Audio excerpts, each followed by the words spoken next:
அனைவருக்கும் வணக்கம். இயற்கை சூழ்ந்த நம் மண்ணகத்தில் பாரம்பரிய முறைப்படி கட்டப்பட்ட கட்டடங்கள் உள்ளன. இது நம் தட்பவெப்ப சூழ்நிலைக்கு உகந்த கட்டடங்கள் ஆகும். இங்குதான் நம் உணவு திருவிழாவும் நடக்க இருக்குது. மண்ணகத்தில் நாம் அன்றாடம் பயன்படுத்த வேண்டிய அரிய வகை மூலிகைகள் உள்ளன. அவற்றை அடையாளம் காணும்படி பொதுமக்கள் பார்வைக்காக வைக்கப்பட்டுள்ளது. இன்று மண்ணகம் அறிவியல் மையம் திறக்கப்பட்டுள்ளது. இங்குதான் குழந்தைகளுக்கு அறிவியல் கண்காட்சியும் நடக்க இருக்கிறது. உங்கள் வருகைக்காக ஆவலாக காத்துக் கொண்டிருக்கும் மண்ணகம். அனைவருக்கும் வணக்கம். இயற்கை சூழ்ந்த நம் மண்ணகத்தில் பாரம்பரிய முறைப்படி கட்டப்பட்ட கட்டடங்கள் உள்ளன. இது நம் தட்பவெப்ப சூழ்நிலைக்கு உகந்த கட்டடங்கள் ஆகும். இங்குதான் நம் உணவு திருவிழாவும் நடக்க இருக்குது. மண்ணகத்தில் நாம் அன்றாடம் பயன்படுத்த வேண்டிய அரிய வகை மூலிகைகள் உள்ளன.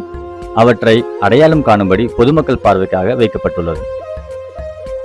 இன்று மண்ணகம் அறிவியல் மையம் திறக்கப்பட்டுள்ளது. இங்குதான் குழந்தைகளுக்கு அறிவியல் கண்காட்சியும் நடக்க இருக்கிறது.